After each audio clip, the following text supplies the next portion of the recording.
everyone, hope you're all doing well. I have another kitchen tip for you. As you can see here, I have started a jar and I call it soup dry veggies. What's in here is all the scraps that I cut off of vegetables. For example, I've got these beautiful asparagus, and the bottom parts of these asparagus are always so fibrous and very hard to eat. So what I'm going to do is I'm going to take a knife and I am going to just cut that part off, because nobody's going to, well, I usually eat these, believe it or not. I chew on it until I can't chew anymore, and then I discard the fiber. But what I'm going to do to these, instead of throwing them away, because a lot of people do, they just cut that off and they throw it into compost.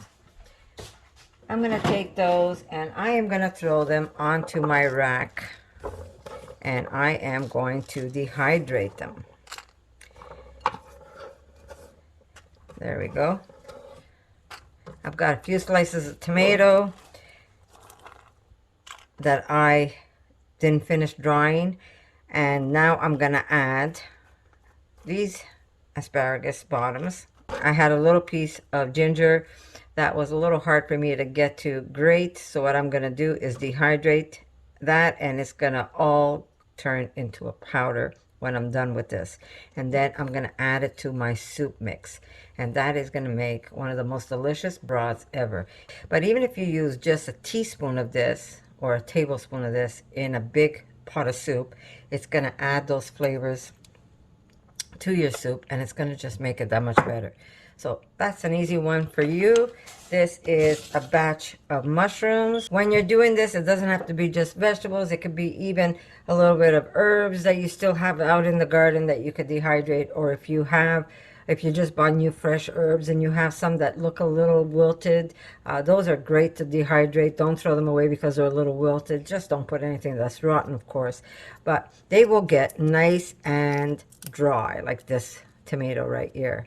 And then it goes into a bullet or a blender, depends how much you have. Now, I have a small amount here because I'm just showing you what I normally do, but otherwise I gather them and I put them in the fridge. When I have enough for me to dehydrate, like I'll do 2 level trays, then I'm able to dehydrate them and add them to my mixture here. I've got leek, I've got cabbage in here. There's so many delicious things. I just did a batch of mushrooms. There's still a piece here that I have to break down, as you can see. So I am going to throw this tomato in there and finish that off, and then that's going to go in here. But yeah, very easy to do. So don't throw them out, just kind of gather them together and then just dehydrate them if you can. Okay, so I have a small batch here just because I wanted to show you, but normally I gather them, and in a few days, you don't want to wait too long because then they're going to get gnarly, but in a few days I'm going to have enough to do a fast dehydration. And if you have a good dehydrator, it really doesn't take that long. It could take, you know, half a day and it's done. And they really use very little electricity. So if you don't have a dehydrator, maybe invest in one. I'm lucky that my oven dehydrates, but very easy to do. So, and if you can't dehydrate them, I say chop them up and then maybe throw them in the freezer, you know, and then just use it to make a broth, and then skim up whatever you want to discard and just leave the broth for yourself. So there's different ways of doing it. Because I'm lucky enough to have something to dehydrate and mine works really fast, I'm able to do small batches, and that's okay. And then, like I said, I put it in a blender and I turn it into a powder, and it adds all these beautiful flavors to the soup that you're going to make.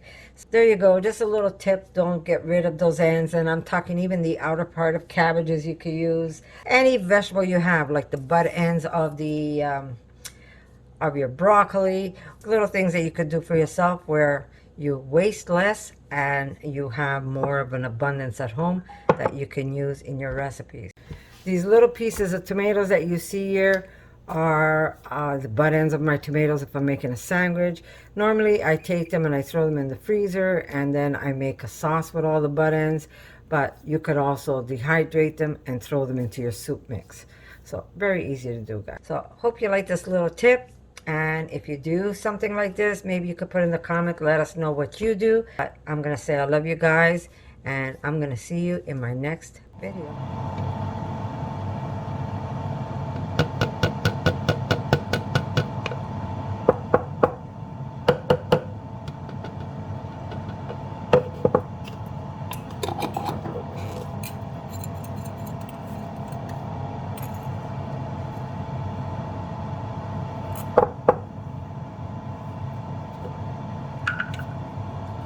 For more videos like this, make sure to subscribe to Connie's RAWsome Kitchen, give it a thumbs up, and share it with your friends.